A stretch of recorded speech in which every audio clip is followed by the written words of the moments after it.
안녕하세요. 제 나이는 70을 훌쩍 넘었어요. 저를 부르는 소리 중에 가장 정답게 들리는 건 할매예요. 손주들이 뛰어오며 할매하고 외칠 때마다 저도 모르게 마음이 사르르 녹아요. 예전에는 뭘 해도 기운이 넘쳤는데 요즘은 작은 일에도 쉽게 지치곤 해요. 그렇다고 가만히 있을 수는 없어서 이 손주들 돌보느라 여기저기 바쁘게 다녔어요. 아이들 도시락 싸주고 간식을 챙기고 숙제도 봐주고 그게 제 소소한 행복이었어요. 몸이 조금 힘들어도 늘 뿌듯했어요. 남편과 저는 젊었을 때부터 맞벌이를 했어요. 남편은 직장인이었고 저는 조그만 식당을 운영했어요. 한평생 열심히 일해서 어렵게 마련한 집과 땅이 몇 군데 있었어요. 또 이래저래 저축을 꾸준히 해서 목돈도 조금 모아뒀어요. 아들은 성실하고 착실한 아이였는데 대학 졸업 후 직장에 들어가서 열심히 일했어요. 그래서 아들이 결혼할 때 저희가 큰 돈을 보태 집을 마련해줬죠. 법적 명의는 제가 갖고 있었지만 사실상 아들과 며느리가 편하게 살라고 마련해 준 거예요. 그땐 정말 몰랐어요. 며느리가 그렇게 예민하고 제게 공경심이 부족한 사람일 줄이야. 처음에는 살가운 척 다가왔어요. 어머님, 저 결혼 준비하는데 이것저것 조언 좀 해주세요. 신혼집 꾸미는 것도 잘 몰라서요. 저도 기분이 좋아서 여기저기 돌아다니며 집안 가구 고르고 인테리어 도움 주고 했어요. 집 꾸미면서 서로 웃고 떠들 때만 해도 정말 딸처럼 살가운 며느리를 얻었구나 했어요. 하지만 결혼하고 얼마 지나지 않아 서서히 며느리의 본색이 드러나기 시작했어요. 처음에는 사소한 거였어요. 예를 들면 제가 밥상 차리는 걸 보고 무안을 줬어요. 어머님, 요즘은 이렇게 안 해요. 이건 조금 구식이잖아요. 저는 그래, 젊은 사람들 감각이 다를 수 있지 하고 넘겼어요. 그런데 아이가 생기면서부터는 모든 게 극도로 예민해졌어요. 아이를 어떻게 재우고, 뭘 먹이고, 어떤 옷을 입힐지까지. 며느리는 일일이 간섭하면서도 정작 제가 뭔가 말하면 불쾌하다는 반응을 보였어요. 그렇게 쌓인 게 콜라 사건에서 폭발한 거죠. 제가 단 한 번 시장 다녀오는 길에 콜라를 사서 손주들에게 건넸는데 며느리가 그걸 보고 발끈했어요. 어머님, 아이들 치아 망가뜨리고 싶어요? 이런 걸 먹이면 안 된다고 했잖아요? 도대체 말귀를 못 알아들으시네요. 그 말투가 너무 싸늘해서 저도 놀랐어요. 손주들은 제가 주는 걸 좋아하며 마시려 했는데 며느리는 거친 손길로 콜라병을 뺏어가 버렸어요. 아이들이 울음을 터뜨릴 만큼요. 저는 손주들을 달래며 말했어요. 얘야, 한 모금 정도는 괜찮지 않을까 해서 줬다. 너무 화내지 말아라. 하지만 귓등으로도 안 들었어요. 그날 이후로 저는 아이들에게 뭐 하나 건네는 것도 겁이 났어요. 며느리는 간식, 음료수, 식단 전부를 자기 마음대로 통제하려 했어요. 그 과정에서 제 존재가 방해물처럼 느껴졌는지 온갖 독설을 뿜어냈죠. 제가 끓인 국도, 짠 거 아니에요? 아이들 신장에 안 좋다고요. 제가 끓인 국도 험담하고 제가 만든 반찬도 맛보기 전에 거부했어요. 이건 너무 기름져 보여요. 그러다 어느 날 제가 작은 초콜릿을 손주들에게 줬는데 그게 더 큰 싸움의 도화선이 됐어요. 며느리는 마치 폭발하듯이 말했습니다. 어머님, 제가 뭐라고 했죠? 단 거 절대 먹이지 말라고 했잖아요. 애들한테 단 거 주지 말라고. 동해물과 백두산이 마르고 닳도록 말했는데 대체 왜 또 제 말을 씹고 마음대로 초콜릿을 건네신 거죠? 기가 막힌 건지 듣기 싫으신 건지 모르겠지만 제 신경만 긁지 말아주셨으면 해요. 한두 번이면 넘어가겠다만 매번 이런 식이니 저도 이제 한계라고요. 솔직히 말해서 어머님 때문에 제가 애들 키우면서 스트레스를 더 받는 거 아세요? 자기 주장만 더럽게 강하시고 제 말은 콧등으로도 안 들으시잖아요. 그래서 제가 어머님을 싫어하게 된 거라고요. 제 말이 우습게 들리세요? 애들 치아 썩어서 문제 생기면 어머님이 책임지실 건가요? 아니면 발 빼실 건가요? 지금 이쯤에서 제 입장도 좀 헤아려 주시면 안 돼요. 혼자 고생은 무슨 고생 다 하는 것처럼 굴면서 정작 아이들 교육 방침은 전혀 존중 안 해주시는 게 말이 돼요? 저도 못 참아요. 이제 더 이상 어머님이 뒤에서 이래저래 간섭하시는 꼴 보기 싫으니까. 제발 제 말 좀 들으세요. 다신 애들한테 단 거 갖다 주지 말라고요. 정말 한 번만 더 이러시면 저도 가만히 있지 않을 거예요. 왜 이렇게 소통이 안 되는 건지 생각할수록 답답해서 미치겠네요. 그 순간 저는 정말 충격을 받았어요. 자기 주장이 강하다니 전 그저 아이들 좋아하는 걸 한 조각 준 것뿐이거든요. 그걸로 저를 싫어한다니 정신이 아득해졌어요. 그날 밤 저는 잠을 못 이루고 생각에 잠겼어요. 이대로 계속 참으며 살아야 하나? 아들과 손주들을 위해서 참고 또 참았지만 이렇게까지 무시당해야 하는 이유가 뭘까? 결국 결심했어요. 이 집을 포함해 제 명의로 된 재산을 전부 정리해서 제가 다른 곳에 정착하자고요. 손주들은 보고 싶으면 언제든 연락하라 하면 되죠. 물론 아이들 몫의 교육비는 떼어두고 나머지는 제가 원하는 대로 쓰기로 마음먹었어요. 어차피 며느리에게 제 재산이 돌아간다면 그건 너무 억울하다고 느껴졌어요. 며느리는 제가 이런 움직임을 보인다는 걸 몰랐어요. 왜냐하면 저는 조용히 변호사를 불러 관련 서류를 준비하고 공증도 받았거든요. 아들이 어렴풋이 눈치챈 듯 했지만 적극적으로 막진 못했어요. 아들도 며느리의 예민함에 질려 있는 상태였어요. 결국 집을 매물로 내놓았고 얼마 안 가 매수자가 나타났어요. 그 집은 입지도 좋고 인테리어도 괜찮았기에 금방 팔렸어요.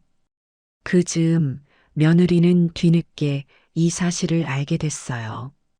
저는 부동산 중개인과 계약서를 쓰고 잔금 날짜를 잡았어요. 며느리가 그걸 듣고는 쫓아와서 난리를 폈어요.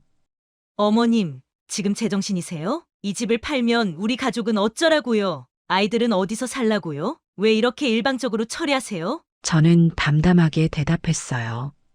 이 집은 내 명의야. 그리고 난 더 이상 너에게 무시를 받기 싫어. 그러니 내 재산은 내 마음대로 할 거야. 니들이 알아서 방법을 찾으면 되잖니? 며느리는 거의 울부짖으며 절 붙잡으려 했지만 저는 늦었다고 말했어요. 실제로 이미 서류도 마무리 단계였고 입금 일정까지 잡힌 상태였어요. 어머님 너무하신 거 아니에요? 우린 이 집에서 어떻게 나가요? 아이들 생각은 안 해보셨나요? 아이들은 내가 언제든 환영이야. 근데 너랑은 더 살기 싫어. 이해해? 며느리는 그 자리에서 거의 발광에 가까운 소리를 질렀어요. 이게 다 초콜릿 때문이에요? 아니, 그깟 초콜릿 하나에 이렇게까지 할 일인가요? 말이 안 되잖아요. 저는 조용히 쓴웃음을 지었어요. 그깟 초콜릿 하나가 아니라 너가 그걸로 날 대하는 태도를 알게 해준 거야. 문제는 초콜릿이 아니라 너의 싸가지 없는 말투와 무시였다고. 이제 알겠어? 그 말에 며느리는 말을 잇지 못했어요. 아마도 제가 이렇게 단호하게 말할 줄 몰랐던 것 같아요. 그동안 제가 착하디 착한 시어머니처럼 조용히 있었다고 생각했나 봐요. 하지만 모든 사람에게 한계라는 게 있어요. 더구나 저는 이미 여기저기서 받은 상처가 쌓일 대로 쌓인 상태였어요. 이후로 며느리는 저에게 손쓸 틈도 없이 제 결정이 일사천리로 진행됐어요. 집은 계약이 성사됐고 잔금을 수령하는 날도 얼마 남지 않았어요. 아들은 저에게 조용히 와서 말했어요. 엄마, 이거 정말 심각한 상황이에요. 집을 팔면 우리 가족이 갈 데가 없어요. 조금만 여유를 주시면 안 돼요? 하지만 저는 마음이 이미 돌아섰어요. 아들아, 미안하지만 엄마도 사람이야. 평생 참고 살아오다 보니 이젠 내 삶을 지키고 싶어. 너에게는 미안하지만 제가 줄곧 날 괴롭힌 걸 너가 똑똑히 봤잖아. 그냥 이참에 너희도 독립해서 잘 살 방법을 찾아봐. 엄마도 시골로 내려가서 편히 지낼 거야. 그리고 손주들이 보고 싶으면 언제든 보내도 돼. 아들은 결국 고개를 떨군 채 돌아갔어요. 며느리는 더욱 날선 태도로 제게 위협적인 말투를 쓰기도 했어요. 어머님, 진짜 이러시면 저도 가만히 있지 않을 거예요. 법적으로 문제 삼을 수도 있어요. 저는 비웃듯 대답했어요. 재산이 내 명의인 이상 법적으로 문제 삼아도 너가 이길 방법은 없어. 괜히 돈과 시간만 낭비하지 말고 새로운 집이나 알아봐. 며느리는 할 말을 잃고 결국 눈에 눈물을 가득 머금었어요. 하지만 제가 이미 단호했기에 더는 통하지 않았어요. 그동안 너무 많은 상처를 받았고 이제는 물러설 곳이 없었으니까요. 그 뒤로 일은 순조롭게 진행됐고 저는 집을 팔아 여유로운 자금을 손에 쥐게 됐어요. 변호사와 상의해 손주들을 위한 교육자금 통장을 만들었어요. 아예 제 이름으로 만들고 손주들 이름을 수익자로 해놓는 방식이었어요. 그리고 나머지 돈 중 일부는 제가 은행 예치금을 돌려받아서 생활비로 쓰고 나머지는 여러 기관에 기부하기로 했어요. 마침 시골에 오래된 농가주택을 적당한 가격에 살 수 있다는 정보를 얻었어요. 사진으로 봤을 때 마당이 꽤 넓고 주변 경치도 아름다웠어요. 마을 환경도 괜찮다고 해서 바로 가봤는데 마음에 쏙 들었어요. 그 자리에서 계약하고 이삿짐을 차근차근 옮겼어요. 집안은 좀 낡았지만 한두 달만 손보면 충분히 아늑한 공간이 될 것 같았어요. 무엇보다 며느리의 잔소리로부터 자유로워진다는 사실이 가장 행복했어요. 이사 후 첫날 아침, 오랜만에 개운하게 잠에서 깼어요. 아직 집 정리가 다 되지 않아 박스가 여기저기 쌓였지만 창문 너머로 들어오는 시골 햇살이 얼마나 맑은지 몰라요. 바람도 상쾌했고 공기에서 흙냄새가 나는 듯 했어요. 도시 아파트에서 살 때는 느낄 수 없던 해방감이었어요. 저는 웃으면서 부엌에 들어가 직접 끓인 국을 한 그릇 떠먹었어요. 짜다고 핀잔 줄 사람도 없고 기름지다고 툴툴댈 사람도 없어요. 그게 이렇게 편안하고 소중한 일이었네요. 며칠 뒤 아들로부터 전화가 왔어요. 엄마, 우리 이제 이사했어요. 전세 구했는데 예전 집보다 훨씬 작아요. 아내가 계속 엄마를 욕해요. 너무하다면서. 그래, 어떻게든 살 수 있잖아. 집이 좁아도 가족끼리 화목하면 되는 거야. 나는 잘 지내고 있으니 걱정 말고 힘내라. 손주들은 언제든 보내도 좋다. 알았어요. 나중에 한번 연락드릴게요. 그 후로 며느리한테 연락 온 건 없었어요. 대신 손주들이 그리운 마음에 제가 가끔 전화를 걸었어요. 아이들 목소리를 들으면 괜히 코끝이 시큰해질 때도 있어요. 할매 보고 싶어요. 여기 집은 작아서 불편해요. 그 말이 너무 애잔했어요. 하지만 제가 할 수 있는 말은 이 말뿐이었어요. 그래도 엄마, 아빠랑 건강하게 지내렴. 나중에 너희가 원하면 시골에 놀러 오면 돼. 애들이 아직 어리니까 먼 길 오긴 힘들겠죠. 시골 생활은 상상 이상으로 평온하고 즐거웠어요. 이웃들도 잘 챙겨주셨고 저도 텃밭을 조금씩 가꾸면서 바쁘게 지냈어요. 아침에 일어나면 마당에 나가서 잡초도 뽑고 꽃에 물도 주고 낮에는 근처 장터나 마트에 다녀오기도 했어요. 저녁이 되면 혼자 라디오를 켜놓고 낮에 사온 식재료로 간단한 반찬을 만들었어요.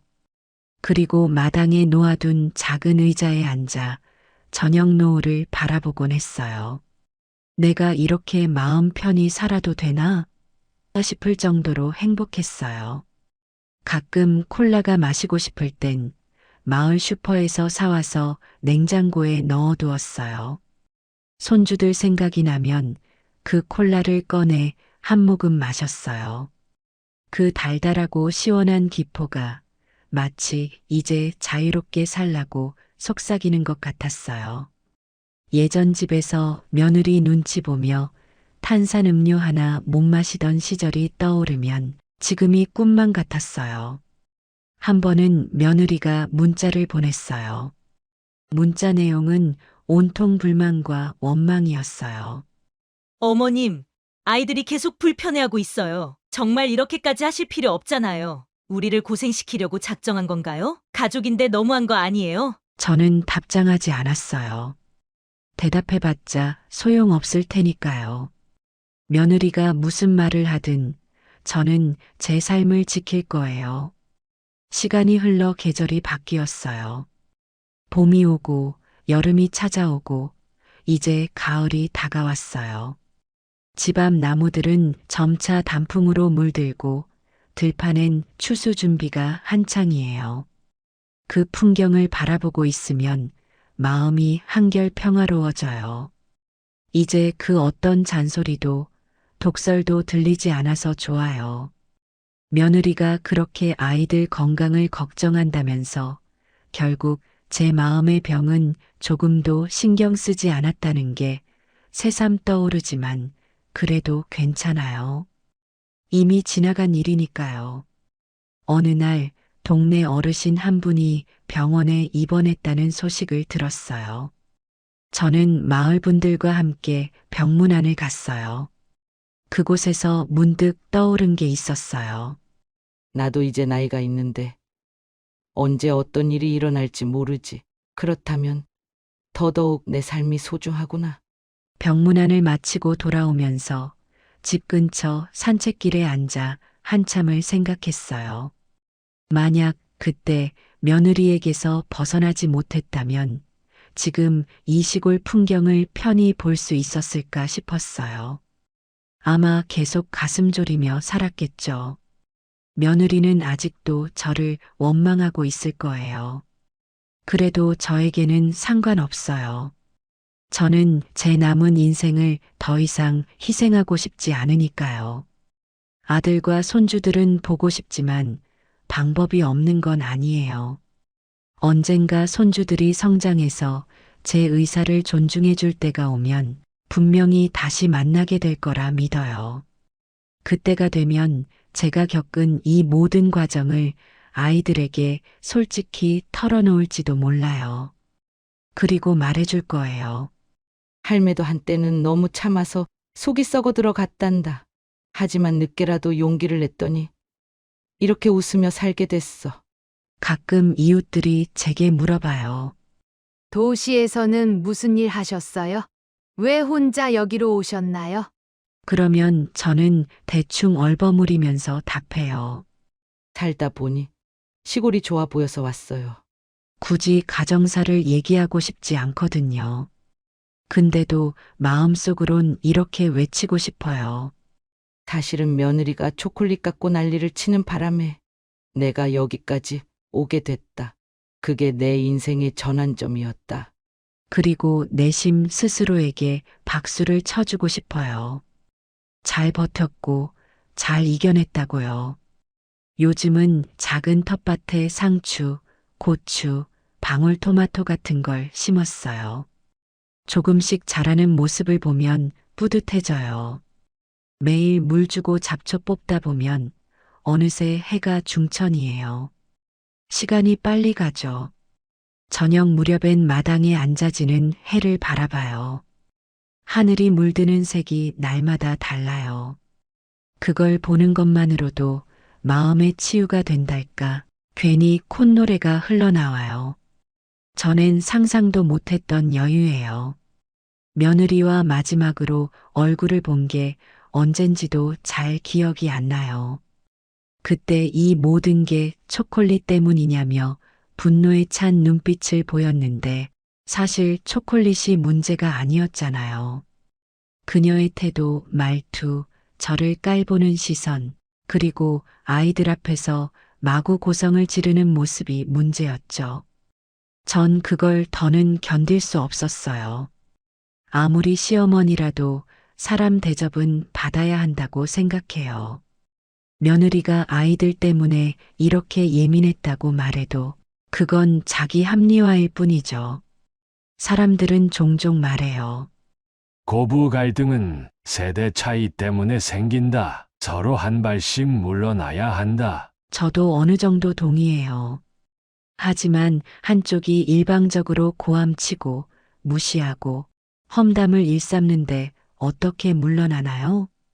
그건 문제의 본질이 세대 차이가 아니라 태도의 문제인 거예요. 그리고 그 태도가 고쳐지지 않는다면 결국은 결별밖에 없죠. 제가 선택한 길이 바로 그거예요. 이제 저는 아침에 일어나서 스트레칭을 하고 간단한 식사를 해요. 가끔은 동네 할머니들과 함께 장터에 가서 국수도 먹고 수다도 떨고 와요. 그러면 시간 가는 줄 몰라요. 아이들 얘기가 나오면 저도 모르게 떠올라요. 우리 손주들도 있는데 하지만 곧 마음을 다잡아요. 걔들도 잘 지내고 있겠지? 언젠가 다시 만나리라. 그거면 충분해요. 저녁이 되면 텔레비전을 틀어 소리를 작게 해두고 그 앞에서 뜨개질을 해요. 가끔 심심하면 저녁 산책도 해요. 별이 총총 뜬 하늘 아래서 혼자 걸으면 아무 생각이 사라지고 마음이 편안해져요. 그런 순간에 내가 참 잘 살고 있구나 하는 생각이 들어요. 전에 비해 더 건강해진 것 같기도 하고 우울했던 마음이 사라진 것도 같아요. 한편으론 며느리가 요즘은 또 어떤 말로 저를 깎아내리고 있을지 상상이 가요. 시어머니는 너무 독해. 초콜릿 문제 하나로 재산을 다 빼앗고 우릴 내쫓았어. 이러고 있겠죠. 하지만 사실은 재산을 빼앗은 게 아니라 제가 당연히 가진 권리를 행사한 것 뿐이에요. 며느리가 그걸 당연시했던 게 문제라고 생각해요. 시간이 흐르면서 저는 점점 더 자유를 느껴요. 집수리를 위해 목수분이 와서 몇 군데 보수해 주셨는데 그분께서 그러셨어요. 어르신 혼자 사셔도 전혀 문제 없겠어요. 마음이 단단하신 것 같아요. 저는 웃으면서 대답했어요. 예전엔 몰랐는데 사람이 죽으란 법은 없나 봐요. 힘든 일 겪다 보니 오히려 더 단단해졌어요. 그 말이 제 진심이에요. 여기서 평생을 지낼 수도 있고 어쩌면 또 다른 곳으로 이사할 수도 있겠죠. 그건 아직 모르지만 어디서든 지금처럼 저를 소중히 여기며 살고 싶어요. 다시는 누군가의 독설에 주눅 들고 눈치 보는 삶을 살고 싶지 않아요. 이 시골집에선 하고 싶은 일을 하면서 하고 싶은 걸 먹으면서 웃으며 지낼 생각이에요. 콜라가 마시고 싶으면 마시면 되고 손주들이 그리우면 전화 한 통 걸면 돼요. 그게 제겐 최고의 자유이자 행복이에요. 아들도 가끔 전화를 해요. 며느리 몰래 하는지 작은 목소리로 말해요. 엄마, 잘 지내시죠? 아내가 아직도 엄마한테 화가 많이 나 있어요. 그래도 엄마가 행복하시다면 그걸로 됐어요. 그래. 너가 고생이 많구나. 나는 잘 지내니 걱정 말고 너의 삶도 소중히 여기렴. 손주들에겐 늘 할매가 여기 있다고 전해주고. 아들은 이제 곧 둘째가 태어날 거라는데 글쎄요. 아직 축하 인사 한마디 못했어요. 굳이 제가 나서서 할 필요도 없다고 생각해요. 어떤 사람들은 제가 너무 매정하다고 할지도 모르겠어요. 그래도 전 후회하지 않아요. 며느리가 싸가지 없게 구는 태도만 아니었어도 저희가 이렇게 갈라지진 않았을 거예요. 어쩌면 지금도 한 집에서 웃으며 아이들을 함께 키웠을 수도 있죠. 하지만 현실은 그렇지 않았고 저는 제 선택을 한 거예요. 그게 비난받을 일인지 아니면 칭찬받을 일인지는 모르겠어요. 중요한 건 제가 제 자신을 지켜냈다는 사실이에요. 아이들이 나중에 커서 이 얘기를 듣게 된다면 혹시 제가 왜 그랬냐고 물어볼 수도 있어요. 저는 솔직하게 털어놓으려 해요. 너희 엄마가 너무 날 몰아세웠고 나는 그게 힘들었단다. 하지만 너희는 죄가 없으니 할매는 사랑으로 맞아줄 거야. 그게 다야. 아이들도 언젠간 알겠죠. 누군가를 무시하고 함부로 대하면 결국 돌아오는 것은 파국뿐이라는 걸요. 마지막으로 이제 제가 하고 싶은 말은 딱 하나예요. 초콜릿 하나였지만 그게 내 인생을 구해냈다는 거예요. 그게 며느리가 의도한 바는 아니었겠지만 결과적으로 저는 해방됐어요. 이제 다시는 누군가의 눈치를 봐야 하나? 누가 또 뭐라 하면 어떡하지? 하고 전전긍긍하지 않아요. 그런 삶은 더 이상 제 것이 아니에요. 어쩌면 늦게나마 찾은 자유로 남은 날들을 즐겁게 보내려 해요. 이렇게 긴 이야기를 들어주셔서 정말 고마워요. 아마 이 글을 읽는 분들도 다양한 감정이 들 거예요. 하지만 제 진심은 하나예요. 우리는 모두 존중받아야 해요. 가족이라고 해서 무조건 희생하고 참아야 하는 게 아니에요. 내가 정말 견딜 수 없다면 다른 길을 택해도 돼요. 그게 바로 제가 초콜릿 하나로 깨달은 인생의 진리예요. 이제 마무리할게요. 시골집 마당에서 밤바람을 쐬며 초콜릿을 먹고 있어요. 별이 참 예쁘게 떠 있어요. 새삼스레 인생 별거 있나? 마음 편히 살다 가면 그만이지 싶어요. 그럼 이만 줄일게요. 이야기를 들어주신 분들이 모두 자신만의 행복을 찾길 바라요. 저는 앞으로도 잔소리 없는 콜라 한 모금이 자유로운 이 삶을 이어갈 거예요. 덕분에 마음이 한층 가벼워졌네요.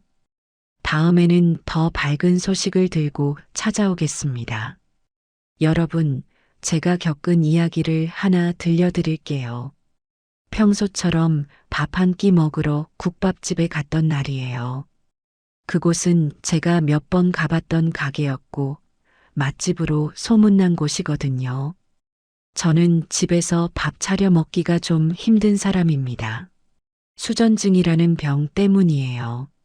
손이 자꾸 떨리다 보니 젓가락질도 쉽지 않고 밥 한 그릇 먹으려면 노력해야 하거든요. 그런데 그날 그 작은 문제가 큰 사건이 될 줄은 몰랐습니다. 국밥을 받아들고 자리에 앉았어요. 김이 모락모락 나는 걸 보니 배가 더 고프더라고요. 한 숟갈 떠먹으려는데 손이 떨려서 국물이 조금 흘렀어요. 아차하고는 휴지를 꺼내 닦았습니다. 다른 손님들이 많지 않아서 괜찮겠지 싶었거든요. 그런데 그 순간 옆에서 처음 보는 직원이 저를 노려보며 다가왔어요. 아줌마, 여기 테이블 자꾸 더럽히시면 어떡해요? 놀라서 고개를 들었더니 직원 얼굴에 짜증이 가득하더라고요. 마치 제가 일부러 흘린 것처럼 화난 표정이었어요. 저는 얼른 말했습니다. 죄송합니다. 제가 금방 닦을게요. 그 말을 듣고도 직원은 한숨을 푹 쉬더니 테이블을 쓱 보며 이렇게 말했어요. 닦는 게 중요한 게 아니라 닦고 이러시면 곤란하잖아요. 다른 손님도 와야 되는데요. 말투가 얼마나 싸늘하던지 정말 어디 숨고 싶었습니다. 그냥 앞으로는 이런 일이 없게 해주세요. 안 그러면 곤란해요. 뭐가 곤란한지는 말하지도 않고요. 저는 아무 말도 못하고 고개만 숙였습니다. 죄송합니다. 앞으로 더 조심할게요. 라고 말했는데 그 직원은 여전히 기분 나쁜 표정이었어요. 그리고 바로 뒤에서 사장이 저를 쳐다보고 있더군요. 사장은 직원에게 다가가더니 저를 보며 이렇게 말했어요. 뭐야? 또 흘렸어? 여기 또 어질러놨어? 그 말에 정말 숨이 턱 막히는 기분이었습니다. 제가 손이 조금 불편해서요. 일부러 그런 건 아니에요. 작은 목소리로 겨우 그렇게 말했어요. 그러자 사장은 제가 하는 말을 끝까지 듣지도 않았어요. 여기 깨끗하게 써주셔야죠. 다른 손님들한테 피해가 되면 안 되잖아요. 죄송합니다. 다시는 안 그러겠습니다. 거듭 사과를 했는데도 사장은 고개를 절레절레 흔들면서 이렇게 말했어요. 다시는 오지 마세요. 이러면 우리만 손해잖아요. 그 말을 듣는데 눈앞이 정말 캄캄해졌습니다. 마치 제가 폐를 끼치는 사람으로 낙인 찍힌 것 같았어요. 그렇게까지 말하는 게 맞나 싶었지만 저를 두둔해주는 사람은 아무도 없었습니다. 주변에 앉아있던 손님들도 모른 척 밥만 먹고 있었거든요. 사장은 한 걸음 더 다가오며 이렇게 덧붙였어요. 사람들이 여기 테이블 깨끗한 걸 좋아하는데 아줌마가 이렇게 더럽히시면 우린 손해잖아요. 다음엔 다른 데 가주세요. 그 순간 정말 어찌할 바를 몰랐어요. 정말 죄송합니다. 금방 닦겠습니다. 라고 말했지만 이미 사장은 등을 돌리고 있더라고요. 마치 제가 투명한 사람이 된 것처럼요. 직원도 옆에서 손님이 듣든 말든 작은 목소리로 진짜 불편하게 하시네. 라고 말하는 게 들렸습니다.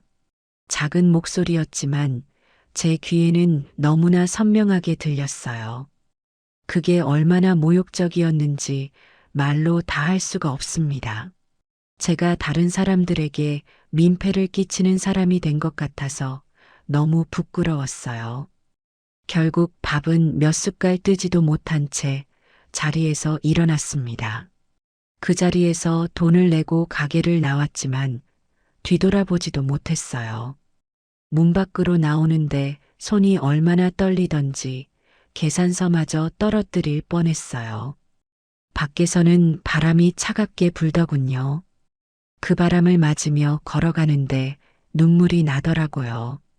평생 이렇게 굴욕적이고 창피한 일을 당해본 적이 없었습니다. 밥 한 끼 먹으러 갔다가 사람 취급도 받지 못하고 쫓겨나온 게 너무 서러웠어요. 손이 떨린다는 이유 하나로 제가 이렇게 초라해질 수 있다는 게 믿기지 않았습니다. 여러분, 제가 너무 예민했던 걸까요? 아니면 저 직원과 사장이 정말 너무한 걸까요? 그날 집으로 돌아오는 길이 얼마나 멀고 힘들게 느껴졌는지 모릅니다. 제발 저 같은 일을 다른 사람들은 겪지 않았으면 좋겠다는 생각뿐이에요. 그래도 이 이야기는 여기서 끝이 아니에요. 며느리에게 이 이야기를 털어놓으면서 제 인생에서 가장 큰 변화가 시작됐습니다. 며칠 후 아들 민구와 며느리 현주가 집에 왔습니다. 현주는 밝은 얼굴로 인사를 건넸어요. 어머니, 잘 지내셨어요? 저는 애써 웃으며 대답했습니다. 그래, 잘 지냈다. 하지만 현주는 금세 제 얼굴에서 무언가 달라진 걸 알아챘습니다. 제가 평소보다 말수가 적고 웃음이 억지스러웠던 모양이에요. 밥을 하던 중간에도 자꾸 멍하니 생각에 잠겨 있었거든요. 현주가 저를 가만히 보더니 물었습니다. 어머니, 무슨 일 있으세요? 기운이 없으신 것 같은데요. 저는 고개를 저으며 얼버무렸습니다. 아니야. 별일 없어. 그냥 조금 피곤해서 그래. 하지만 현주는 쉽게 넘어가지 않았습니다. 어머니, 제가 몰라서 그래요. 뭔가 마음 쓰이는 일이 있으신 것 같은데 말해주세요. 저는 괜히 바쁘게 움직이며 말을 피하려 했어요. 아유, 뭘 그런 걸 물어. 괜찮다니까. 그런데도 현주는 물러서지 않았습니다. 아들 민구도 눈치를 챘는지 조용히 저를 바라보고 있었어요. 결국 저는 밥을 차리던 손을 멈추고 한숨을 내쉬었습니다. 사실 며칠 전에 좀 속상한 일이 있었어. 현주의 눈빛이 달라졌습니다. 어머니, 무슨 일이셨어요? 누구한테 무슨 말이라도 들으셨어요? 저는 한참을 망설이다가 국밥집에서 있었던 일을 털어놓았습니다. 그날 있었던 모든 일을 말하려니 목이 매더군요. 밥을 흘렸던 일부터 직원과 사장이 저를 쫓아낸 일까지 하나하나 이야기했어요. 말을 하면서도 자꾸 눈물이 나려고 했습니다. 그래도 현주 앞에서 울고 싶지는 않았어요. 그냥 내가 손이 떨리는 게 문제인 거야. 어쩌겠니? 현주는 제 이야기를 듣고 말없이 듣고만 있었습니다. 그녀의 표정은 점점 굳어졌습니다. 그러더니 단호한 목소리로 말했습니다. 어머니, 이건 그냥 넘어가면 안 되는 일이에요. 저는 손사래를 쳤습니다. 아니야. 현주야. 그런 일로 괜히 사람들 지창게 하면 뭐하니. 다 지나간 일이야. 현주는 고개를 저으며 단호히 말했습니다. 지나간 일이 아니라 지금도 어머니를 괴롭히고 있잖아요. 저는 그냥 못 넘어가요. 민구가 옆에서 물었습니다. 어머니, 거기가 어디예요? 저는 이름을 말하기가 망설여졌습니다. 괜히 가게에 피해를 줄까봐 걱정됐거든요. 하지만 현주는 제 손을 꼭 잡으며 말했습니다. 어머니, 걱정하지 마세요. 제가 다 알아서 할게요. 저는 마지못해 국밥집 이름을 말했습니다. 현주의 눈빛이 더 단단해졌습니다. 그 사람들이 어머니한테 그렇게까지 했다니 정말 용서가 안 돼요. 제가 이 일을 확실히 바로잡을게요.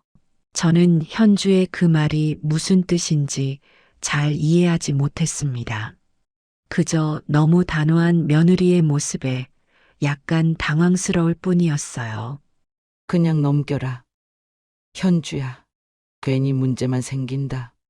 그러나 현주는 제 말을 듣지 않았습니다. 어머니, 그거 그냥 두면 안 돼요. 누군가는 이 일을 바로잡아야 해요.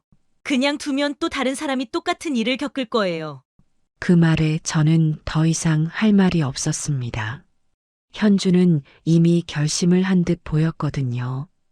그녀의 눈에서는 분노와 결단력이 번쩍였어요. 저는 속으로 생각했습니다. 현주가 정말로 뭔가를 하겠구나. 그날 이후로 제 이야기는 그녀에게 하나의 숙제가 된 것 같았어요. 그날부터 본격적으로 그 국밥집에 대해 조사하기 시작했어요. 먼저 가게를 멀리서 관찰하며 손님들이 출입하는 모습을 유심히 살폈습니다. 평소와 다름없이 사람들이 들락날락했지만 어딘가 모르게 가게 안의 분위기가 삭막해 보였다고 합니다. 현주는 동네 주민들에게도 가게의 평판을 물어보기로 했습니다. 혹시 이 근처 국밥집에 대해 잘 아세요? 음식은 괜찮나요? 처음엔 별다른 대답이 돌아오지 않았어요. 맛은 괜찮죠? 그런데 사장님이 조금 깐깐하시긴 해요. 하지만 현주가 질문을 이어가자 주민들은 조금씩 입을 열기 시작했습니다. 그 가게요? 돈 잘 쓰는 사람들한테는 엄청 친절하죠. 근데 노인분들한테는 좀 불친절한 것 같더라고요. 눈치 주고 그러잖아요. 현주는 그 말에 귀를 기울였습니다. 그래요? 노인분들한테 어떤 식으로 대하나요? 한 주민이 대답했습니다. 예전에 어떤 할머니가 밥을 좀 흘렸는데 직원이 대놓고 짜증을 내더라고요. 사장도 그걸 보고 뭐라 하지 않고 그냥 방치하더라고요. 그 이야기를 듣고 현주는 화가 나기 시작했습니다. 저와 비슷한 일을 겪은 사람이 한두 명이 아니라는 걸 알게 되었으니까요. 그녀는 다른 주민에게도 비슷한 질문을 던졌습니다. 그 가게 주인이 사람 차별한다는 말이 있던데 혹시 그런 경험 있으세요? 주민은 한숨을 쉬며 대답했습니다. 그 집 사장은 겉으로는 웃는 척해요. 그런데 돈 없는 사람이나 노인들은 완전 무시하는 게 느껴져요. 그런 얘기 우리끼리는 자주 해요. 그 말을 들으니 현주는 더 이상 그냥 넘어갈 수 없겠다고 생각했습니다. 그 가게는 단순히 한두 번의 실수가 아니라 손님을 차별하는 문화가 깊게 자리 잡고 있다는 사실을 알게 되었거든요. 며칠 후 현주는 다시 그 국밥집을 찾아갔습니다. 직접적인 조사를 위해 내부로 들어가지 않고 가게 외부와 주변을 살피며 더 많은 단서를 찾으려 했습니다. 그녀는 한참을 기다리며 직원들의 태도를 관찰했습니다. 확실히 손님에 따라 직원들의 태도가 달라 보였어요. 젊고 세련된 옷차림의 손님에게는 활짝 웃으며 친절하게 응대했지만 나이 많은 손님에게는 대충 응대하는 게 눈에 띄었습니다. 심지어 어떤 노부부가 천천히 걸어와 자리를 잡는 동안 직원은 기다리는 척하며 큰 한숨을 쉬기도 했다고 해요. 그 모습을 보면서 현주는 속으로 생각했습니다. 이건 단순한 차별이 아니라 그들의 태도가 기본적으로 잘못된 거야. 현주는 그날 얻은 정보들을 머릿속에 차곡차곡 정리했습니다. 이제 이 가게에 대한 더 구체적인 조사가 필요하다는 생각이 들었어요. 그래서 그녀는 인터넷을 활용해 가게의 리뷰와 평점을 확인하기 시작했습니다. 가게 음식은 맛있지만 손님 응대는 최악이다.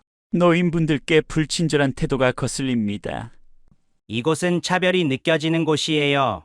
다시 가고 싶지 않네요. 그런 리뷰가 적지 않게 달려 있었습니다. 특히 어떤 리뷰는 이렇게 적혀 있었습니다.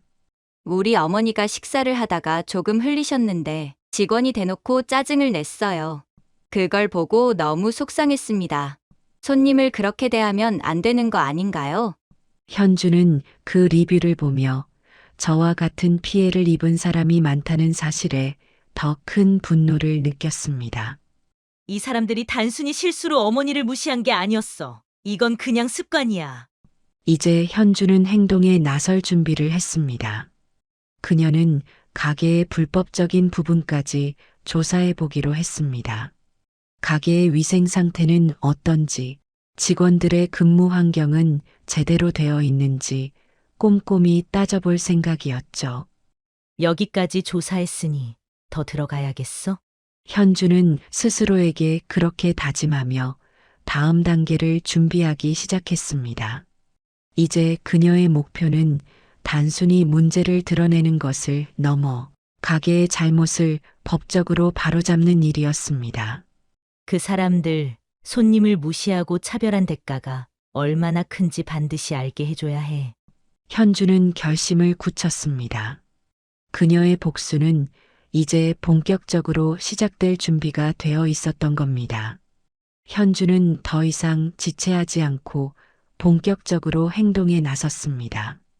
제가 당했던 일은 그저 시작일 뿐이고 그 국밥집에서 벌어지는 더 큰 문제를 바로잡아야 한다는 책임감이 들었기 때문이죠. 현주는 조사에 돌입했습니다. 첫 번째로 그녀는 가게의 위생 상태를 살펴보기 시작했습니다. 직접 가게 근처를 찾아갔던 날, 주방 뒷문이 살짝 열려 있는 걸 발견했어요. 안에서 일하던 직원들이 아무렇게나 음식물을 다루는 모습이 보였다고 합니다.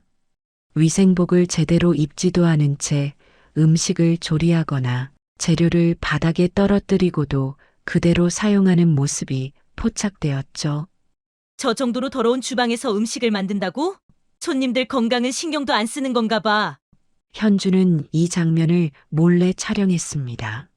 핸드폰으로 찍은 동영상에는 직원들이 비위생적으로 음식을 다루는 모습이 그대로 담겼습니다.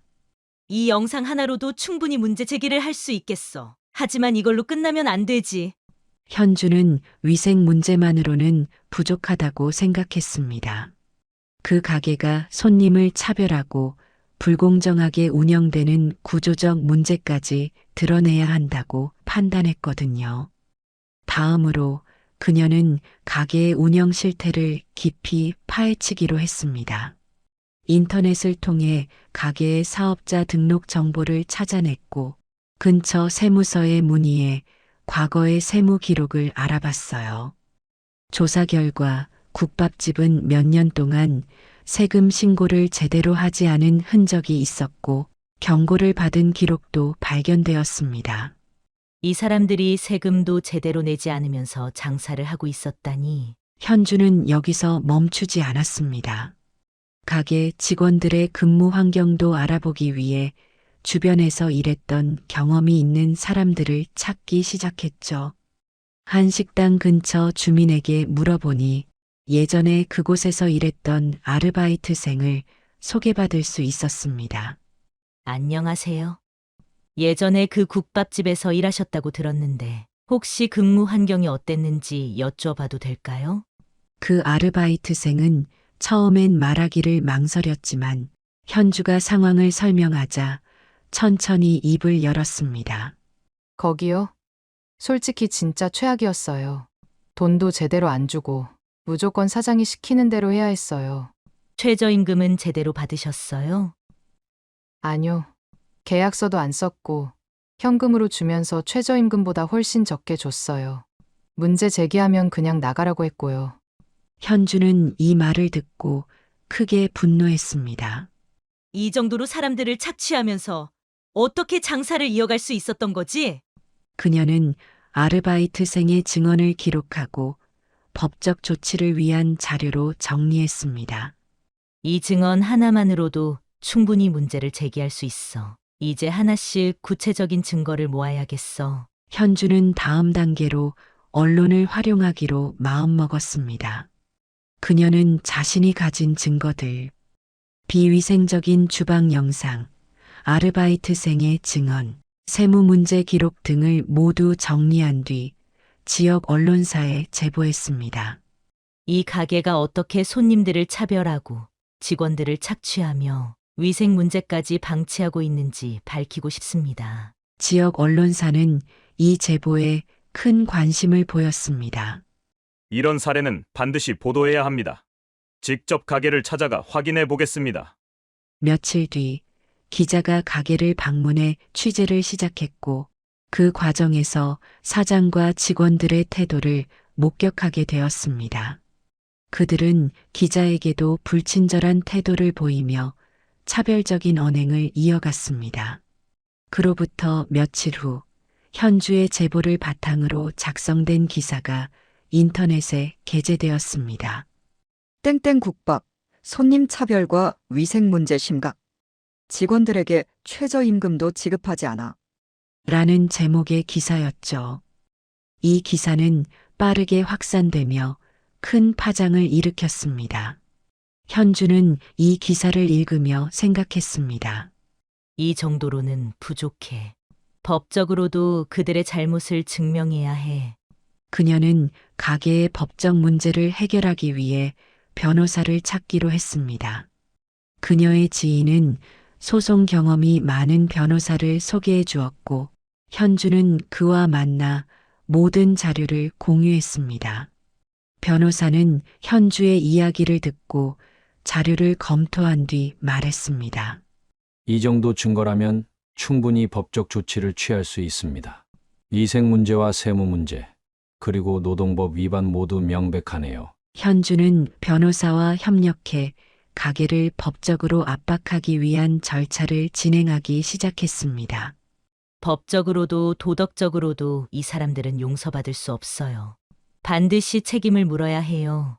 그날 밤 현주는 어머니를 떠올리며 다짐했습니다. 이 모든 일이 어머니 때문이라는 걸 알면 얼마나 속상하실까. 하지만 이건 단순히 어머니를 위한 일이 아니야. 이런 가게가 계속 운영되게 둘 수는 없어. 현주는 그날 밤도 늦게까지 자료를 정리하고 계획을 다듬었습니다. 그녀의 복수는 이제 한 걸음 더 앞으로 나아가고 있었습니다. 가게는 곧 그녀가 만들어낸 파도의 첫 번째 희생양이 될 준비를 하고 있었죠. 며칠 후 현주는 직접 국밥집을 찾아갔습니다. 제가 쫓겨났던 바로 그 테이블에 앉기 위해서였죠. 현주는 일부러 수수하고 편안한 차림을 했습니다. 평소처럼 세련된 옷을 입고 가면 사장과 직원들이 겉으로는 친절한 척할 게 뻔했기 때문입니다. 그녀는 일부러 평범한 손님처럼 보이려고 노력했어요. 현주는 메뉴판을 훑어본 뒤 국밥 한 그릇을 주문했습니다. 그리고 주변을 살피며 직원들의 태도를 유심히 관찰했죠. 직원들은 젊고 잘 차려입은 손님에게는 싹싹하게 대하면서도 나이가 많거나 평범해 보이는 손님들에게는 차갑고 무성의하게 응대하고 있었습니다. 현주는 다시 한번 분노가 치밀어 올랐지만 일단 계획대로 행동하기로 했습니다. 음식이 나오자 현주는 일부러 밥을 흘리는 실험을 시작했습니다. 숟가락을 들 때 손이 미끄러지는 척하며 밥알을 테이블에 몇 개 떨어뜨렸습니다. 직원 중 한 명이 그 모습을 보고 표정이 굳어지더니 몇 분 뒤 테이블로 다가왔습니다. 손님, 밥 먹으실 때 조심해 주세요. 테이블이 더러워지면 저희가 치우기 힘들잖아요. 현주는 직원의 말을 들으며 고개를 끄덕였습니다. 죄송합니다. 제가 바로 닦을게요. 현주는 휴지를 꺼내 천천히 닦았지만 직원의 태도는 여전히 불쾌했습니다. 조금 더 지나자 직원이 다시 다가왔습니다. 손님, 이런 일이 자꾸 반복되면 다른 손님들한테도 불편해질 수 있어요. 테이블 깨끗이 써주시면 좋겠어요. 말투는 정중했지만 표정은 짜증이 섞여 있었고 말 속에는 분명한 경고가 담겨 있었습니다. 현주는 일부러 실험을 이어갔습니다. 국물을 숟가락으로 뜨다가 일부러 옷소매를 치는 척하며 국물이 테이블로 조금 튀게 했습니다. 이번엔 사장이 직접 다가왔습니다. 사장은 현주를 내려다보며 차갑게 말했습니다. 손님, 저희가 여러 번 말씀드리잖아요. 이렇게 밥을 흘리시면 다른 손님들께 피해가 됩니다. 현주는 고개를 들고 사장의 표정을 바라봤습니다. 그는 분명 저를 쫓아낼 때와 똑같은 태도를 보이고 있었죠. 현주가 아무 말도 하지 않자 사장은 한숨을 쉬며 말을 이었습니다. 이런 일이 반복되면 저희가 손님을 받을 수가 없어요. 다시는 오지 말아 주세요. 그 순간 주변 손님들이 사장의 말을 듣고 시선을 돌렸습니다. 현주는 고개를 숙인 채로 조용히 말했다고 합니다. 제가 밥을 흘린 건 제 잘못입니다. 하지만 이런 이유로 사람을 쫓아내는 건 좀 지나치지 않나요? 사장은 어이없다는 듯 웃으며 대답했습니다. 지나치긴요. 다른 손님들께 피해가 되니까 말씀드리는 겁니다. 여기서는 규칙을 지켜주셔야죠. 현주는 조용히 숟가락을 내려놓고 천천히 자리에서 일어났습니다. 그리고 단호한 목소리로 말했습니다. 제가 누구인지 아세요?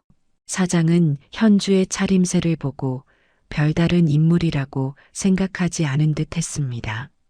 누구신지는 모르겠지만 여기서는 규칙을 지켜주셔야 해요. 현주는 깊게 숨을 들이마신 뒤 더 강한 목소리로 말했습니다. 저는 김혜순 씨의 며느리입니다. 예전에 여기서 쫓겨난 분 말이죠. 사장은 순간 굳은 표정을 지었습니다.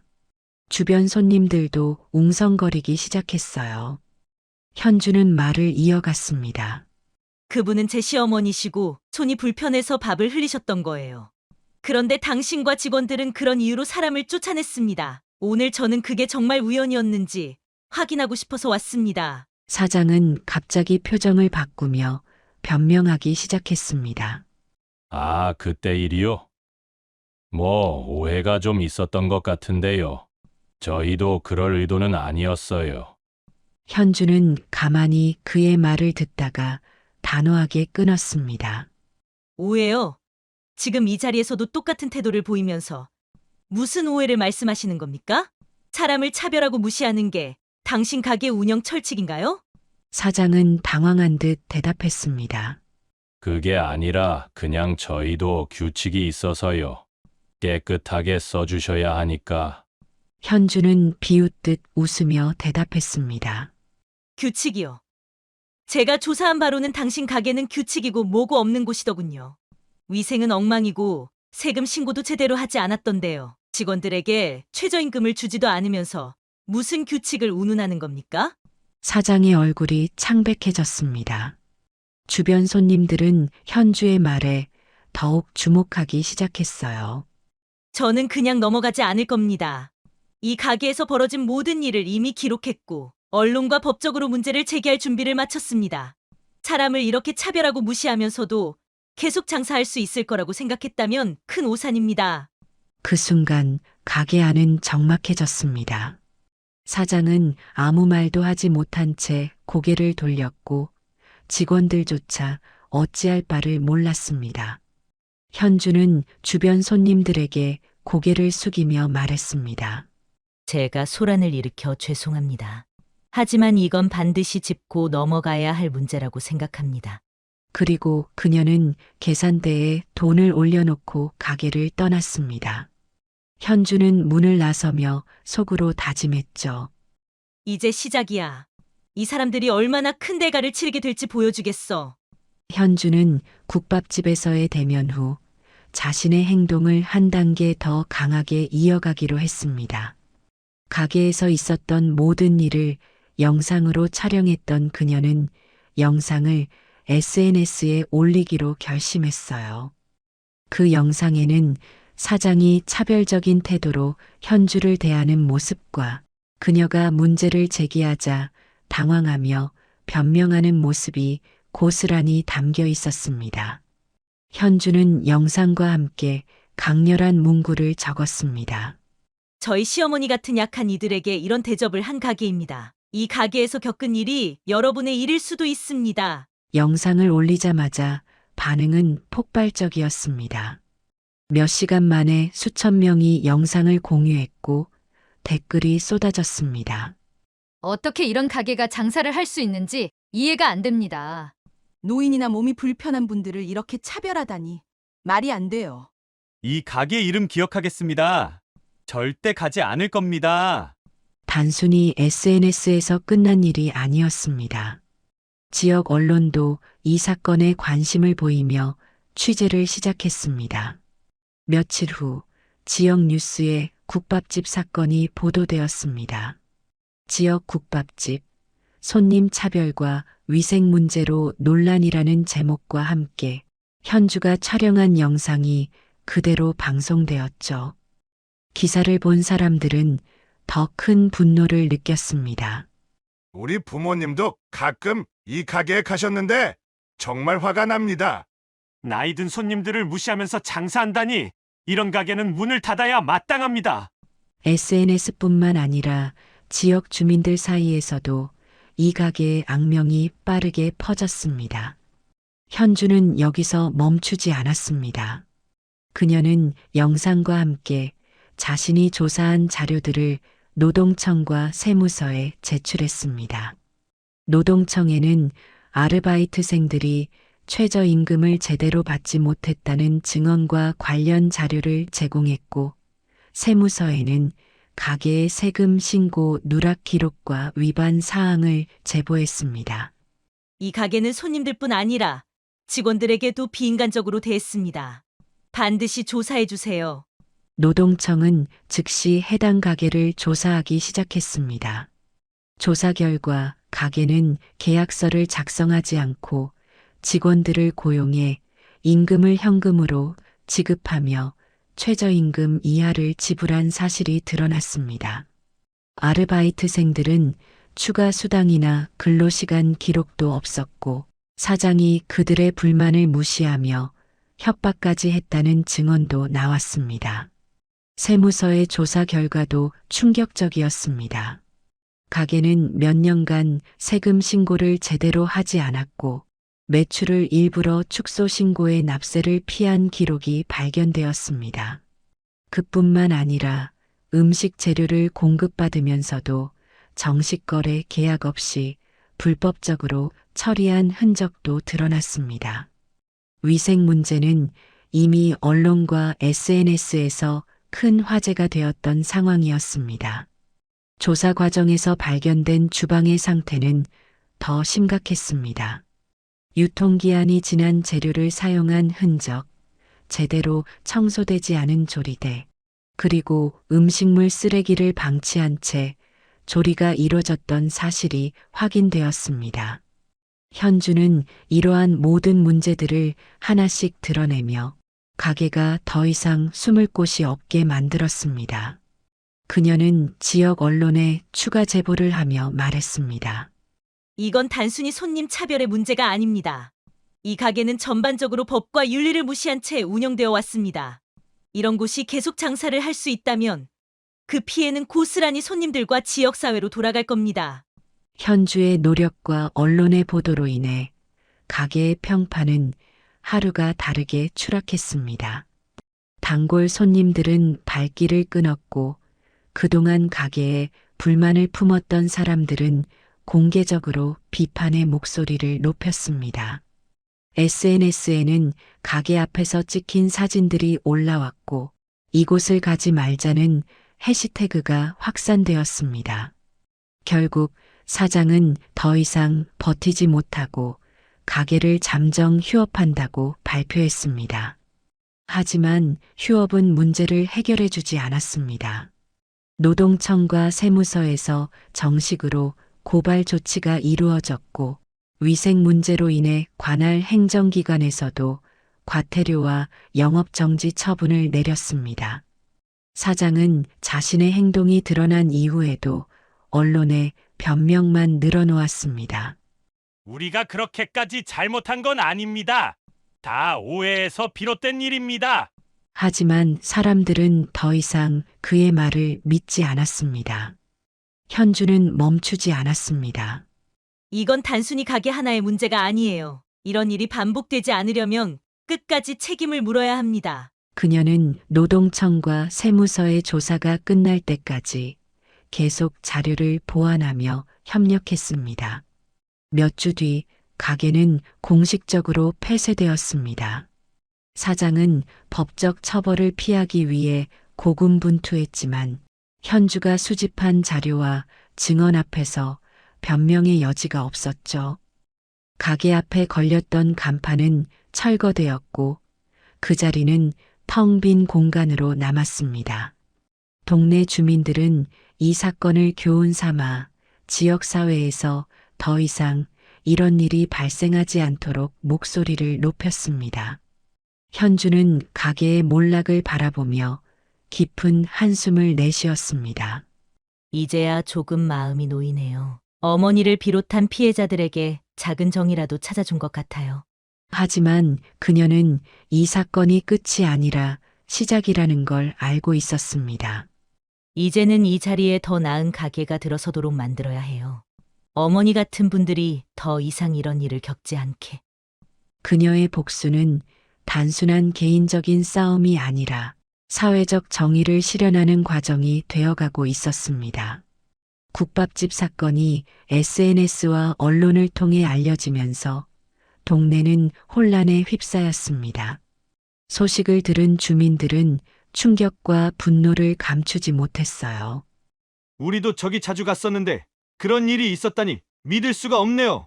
차별은 물론이고 위생까지 엉망이었다니 생각만 해도 소름이 돋아요. 특히 노인들 사이에서 이 사건은 큰 화제가 되었습니다. 많은 어르신들이 예순 씨가 겪은 일에 깊이 공감하며 자신들의 경험을 떠올렸습니다. 나도 그 가게에서 눈치를 받은 적이 있어요. 밥 한 그릇 먹는데도 왜 그렇게 불편하게 만드는지 모르겠더라고요. 차별당하면서도 말을 못했는데 예순 씨 며느리가 대신 용기를 내줘서 정말 고맙네요.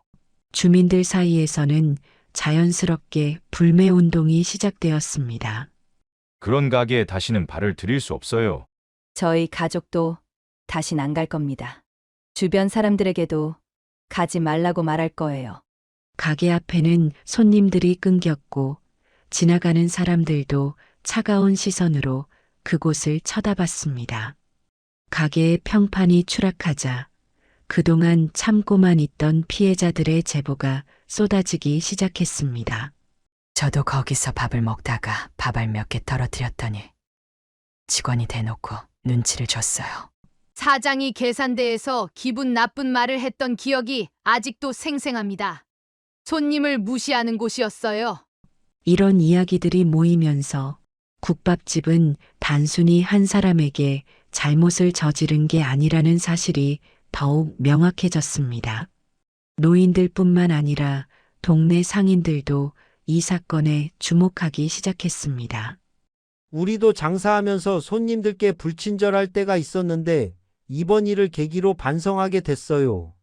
지역 가게가 신뢰를 잃으면 이렇게 큰 파장이 생길 수 있다는 걸 깨달았어요.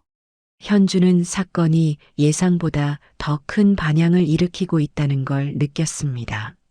처음에는 시어머니인 저를 위해 나섰지만 이제는 이 문제가 사회적 차원의 문제로 확산되고 있었습니다. 그녀는 인터뷰 요청을 받으며 말했습니다. 이건 단순히 한 가게의 문제가 아닙니다. 이런 일이 얼마나 흔하게 벌어지고 있는지 생각해 봐야 해요. 약한 사람들을 무시하고 차별하는 문화 자체를 바꿔야 합니다. 현주의 목소리는 전국으로 퍼져나갔습니다. 지역 방송국에서 그녀의 인터뷰가 방영되었고 온라인 매체들은 사건의 전말과 현주의 행동을 상세히 보도했습니다. 평범한 노인이 겪은 작은 일이 이렇게 큰 문제로 이어질 줄 몰랐습니다. 하지만 우리가 이 사건을 통해 깨달아야 할 점은 분명합니다. 누구도 차별받아서는 안 된다는 겁니다. 이 사건을 계기로 비슷한 경험을 한 사람들이 하나둘씩 자신의 이야기를 털어놓았습니다. 저도 식당에서 자리가 없다며 거절당한 적이 있어요. 그런데 젊은 손님이 오니 바로 자리를 내주더라고요. 몸이 불편한데 음식을 먹다 흘렸다는 이유로 무시당했던 기억이 아직도 아픕니다. 현주는 이 모든 제보를 꼼꼼히 기록하며 더 큰 변화를 만들어 가야겠다고 결심했습니다. 제 이름은 동네를 넘어 전국적으로 알려지게 되었습니다. 김예순 할머니의 이야기가 아니었다면 이런 문제가 수면 위로 드러나지 않았을 거예요. 며느리가 진정한 영웅이에요. 작은 용기로 큰 변화를 만들었으니까요. 노인들이 특히 며느리에게 깊은 감사와 응원의 메시지를 전했습니다. 우리 모두를 대신해서 목소리를 내준 거나 다름없습니다. 현주 역시 동네 사람들의 반응을 보며 힘을 얻었습니다. 그녀는 더 많은 사람들이 이런 문제에 관심을 가지길 바랐습니다. 약자에게는 목소리를 낼 기회가 적어요. 이번 사건이 그런 사람들에게 용기를 줄 수 있다면 그것만으로도 큰 의미가 있습니다. 동네의 변화도 눈에 띄게 달라졌습니다. 다른 가게 주인들은 고객들을 대하는 태도를 점검하기 시작했습니다. 우리도 친절한 서비스를 제공하는지 다시 한번 생각해 봐야겠어요. 이제 손님을 차별하는 일이 없도록 직원 교육도 철저히 하겠습니다. 주민들도 이 사건을 계기로 지역 상권에 대해 더 큰 관심을 가지게 되었죠. 우리 지역 가게들이 제대로 운영되는지 살펴봐야 해요. 그래야 믿고 찾을 수 있잖아요. 불친절하거나 문제가 있는 가게는 그냥 지나치지 않을 겁니다. 현주는 이런 반응을 보며 생각했습니다. 어머니가 겪은 서러움이 이렇게 많은 사람들에게 영향을 줄 줄은 몰랐어요. 이제는 이 사건이 단순히 개인적인 일이 아니에요. 그녀는 저에게 속삭였습니다. 어머니의 용기가 이렇게 큰 변화를 만들었어요. 저도 끝까지 포기하지 않을게요. 동네는 이 사건을 계기로 더 나은 방향으로 변화하고 있었습니다. 누군가의 목소리가 얼마나 큰 힘을 가질 수 있는지 모두가 깨닫는 계기가 되었죠. 그리고 그 목소리를 세상에 울려 퍼지게 만든 건 바로 현주의 단호한 결심과 예순 씨의 작지만 큰 용기였습니다. 결국 국밥집은 모든 문제를 견디지 못하고 폐쇄되었습니다. 사장은 언론과 법적 압박에 버티지 못하고 손을 들었고 가게는 조용히 문을 닫았습니다.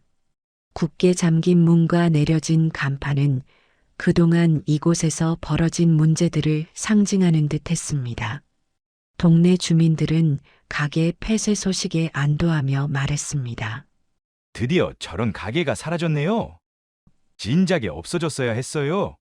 그러나 현주는 여기서 멈추지 않았습니다. 이 자리를 그냥 비워두는 건 의미가 없어요. 더 이상 누군가가 상처받지 않고 따뜻한 식사를 즐길 수 있는 공간으로 바꿔야 해요. 그녀는 새로운 계획을 세우기 시작했습니다. 며칠 뒤 현주는 가족들에게 자신의 뜻을 밝혔습니다. 우리가 그 가게를 인수해서 새로 운영하면 어떨까요? 진짜 어머니 같은 분들이 편히 식사할 수 있는 곳으로요. 저는 깜짝 놀라며 반문했습니다. 거길 우리가 왜 인수해? 그냥 놔두면 되잖니. 현주는 고개를 저으며 답했습니다. 그럴 수는 없어요. 이 사건이 많은 사람들에게 알려졌잖아요. 그 자리가 변화의 상징이 될 수 있도록 바꿔야 해요. 저는 잠시 생각하다가 고개를 끄덕였습니다. 그래. 너가 그렇게 하고 싶다면 한번 해봐라. 내가 도울 수 있는 건 없지만. 현주는 바로 행정 절차를 밟아 가게를 인수하기로 했습니다.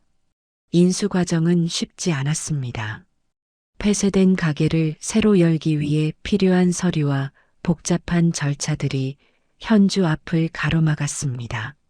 하지만 그녀는 포기하지 않았습니다. 이 자리를 바꾸는 게 어머니를 위해 내가 할 수 있는 마지막 일이야. 인수가 완료되자 그녀는 곧바로 가게를 새롭게 단장하기 위한 준비에 나섰습니다. 가게 내부는 완전히 새롭게 바뀌었습니다. 기존의 낡고 차가운 분위기는 사라지고 따뜻하고 밝은 인테리어로 변했죠. 특히 나이가 많거나 몸이 불편한 손님들을 위한 동선을 설계하며 세심하게 배려했습니다. 테이블 간격을 넓히고 휠체어 접근이 가능하도록 출입구와 내부 공간을 조정했습니다.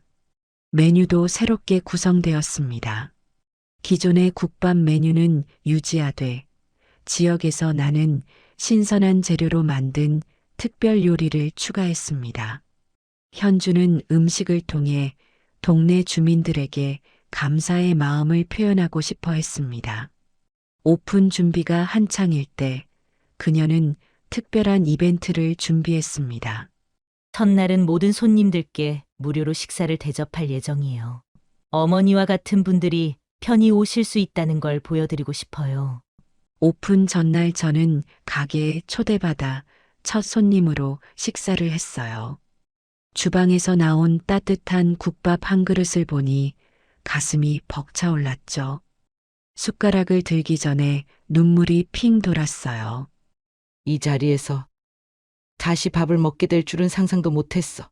저는 첫 숟가락을 떠서 맛본 뒤 깊은 감동을 느끼고 조용히 미소를 지었어요. 정말 맛있네. 그냥 맛이 아니라 마음이 따뜻해지는 맛이야. 그 말을 들은 현주는 환하게 웃으며 대답했죠. 어머니, 이제는 어머니 같은 분들이 마음 편히 밥을 드실 수 있는 곳이 됐어요. 많이 흘리셔도 돼요. 그 순간 가게 안에 있던 사람들도 모두 미소를 띄었답니다. 드디어 가게의 오픈 날이 다가왔습니다. 소식이 퍼지면서 오픈 첫날 가게 앞에는 긴 줄이 늘어섰습니다. 줄을 선 사람들 중에는 저와 며느리를 보고 싶어 온 이들도 많았습니다. 그분 이야기를 듣고 정말 감동받았습니다. 어떻게 그렇게 용기를 내셨는지 존경스러워요. 이 가게가 그런 의미를 가지고 다시 열리다니 정말 대단하네요. 가게 안은 사람들로 북적였고 한 명 한 명이 음식을 맛보며 미소를 지었습니다. 한 노부부는 식사를 마친 뒤 현주에게 이렇게 말했습니다. 이렇게 편안하게 밥을 먹은 게 얼마만인지 모르겠어요. 정말 고맙습니다. 여긴 따뜻한 곳이네요. 현주는 그들의 말을 들으며 마음 깊이 뿌듯함을 느꼈습니다. 첫날의 모든 수익은 지역 복지센터에 기부되었습니다. 현주는 가게가 단순히 음식을 파는 공간이 아니라 지역사회와 함께 성장하는 공간이 되기를 바랐습니다. 이곳은 돈을 버는 곳이 아니라 사람들에게 행복을 주는 곳이 되어야 해요. 가게는 빠르게 지역의 명소로 자리 잡았습니다. SNS와 언론에서는 가게의 재탄생과 현주의 결단을 보도하며 찬사를 보냈습니다. 이곳은 단순한 식당이 아닙니다. 사람들에게 희망을 주는 공간입니다. 지역 주민들의 마음을 다시 잇는 다리 같은 곳이에요. 가게 한쪽 벽에는 현주가 직접 쓴 문구가 새겨졌습니다. 모든 사람은 따뜻한 밥 한 끼를 먹을 권리가 있습니다. 저는 그 문구를 보며 조용히 웃었고 현주는 저의 손을 꼭 잡았습니다. 어머니, 이 자리가 이제는 따뜻한 기억으로 남게 되었어요. 많은 사람들이 이곳에서 행복을 찾을 수 있을 거예요. 가게는 단순한 식당을 넘어 사람들이 서로를 이해하고 따뜻한 마음을 나누는 상징적인 장소로 자리 잡았습니다. 그리고 그 시작은 한 노인의 작은 서러움에서 시작된 이야기였죠. 저는 이런 날이 올 줄 몰랐어요. 사람들이 가게에 와서 현주를 칭찬하는 걸 보면 정말 자랑스럽고 뿌듯해요. 사장님이 참 대단하시네요. 이런 가게를 만들다니 감동이에요. 현주 씨 덕분에 많은 사람들이 위로받고 있어요. 정말 감사해요. 현주는 매번 겸손하게 웃으며 말해요.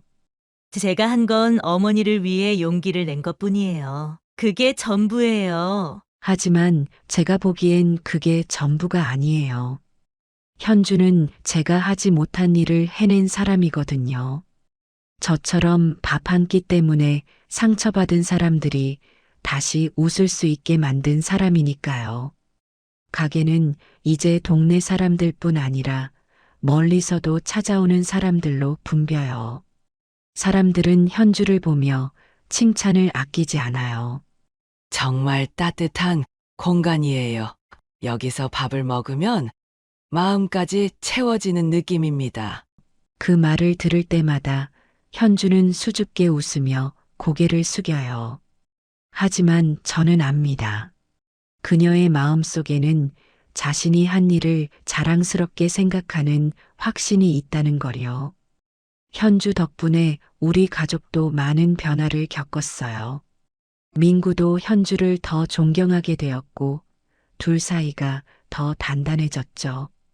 현주는 때로 저를 보며 말해요. 어머니, 제가 이렇게 할 수 있었던 건 어머니 덕분이에요. 어머니께서 가만히 계시지 않고 저에게 말씀해 주셨기 때문에요. 그 말을 들으면 제 눈시울이 뜨거워져요. 저는 단지 힘든 일을 겪고 며느리에게 말했을 뿐인데 현주는 그걸 더 크게 만들었거든요. 현주야, 너가 없었다면 이 가게도 없었고 사람들의 웃음도 없었을 거야. 가끔 가게에 들러 손님들의 이야기를 듣다 보면 감동이 밀려와요. 여기 오니까 가족 같은 느낌이에요. 정말 따뜻한 곳이에요. 그런 말을 들을 때마다 제가 이 가게를 바라보며 감사하지 않을 수 없어요. 현주와 민구는 이제 제게 더 많은 시간을 내주려고 노력해요. 가끔은 저를 데리고 여행도 다니고 가게 이야기로 웃음을 나누기도 해요. 어머니, 이제 더 이상 걱정하지 마시고 행복하게 지내세요. 저희가 다 알아서 할게요. 그 말을 들으면 참 흐뭇해져요. 그래도 내가 돕고 싶은 마음은 어쩔 수가 없단다. 놀기만 하면 재미없잖아. 그 말에 모두가 웃음으로 화답해요. 이 이야기가 이렇게 끝날이라고 누가 생각했겠어요? 밥 한 끼 때문에 쫓겨났던 제가, 아니, 저희 가족이 이렇게 큰 변화를 만들 줄은 몰랐죠. 이제는 그 일이 저희 모두의 축복이 되었다고 생각해요. 가끔 혼자 조용히 생각해요. 현주 같은 며느리가 없었다면 난 지금 어떻게 살고 있었을까? 저는 현주와 함께 만들어가는 지금의 시간이 너무 소중해요. 이 가게에서의 따뜻한 한 끼가 누군가에게 희망이 된다는 생각에 매일 감사하며 살아가요. 제 이야기는 여기서 끝나지만 현주의 따뜻한 마음은 앞으로도 오래도록 사람들의 마음속에 남겠죠. 우리 가족의 행복도 이곳에서 만들어지는 새로운 이야기들도 계속될 거예요.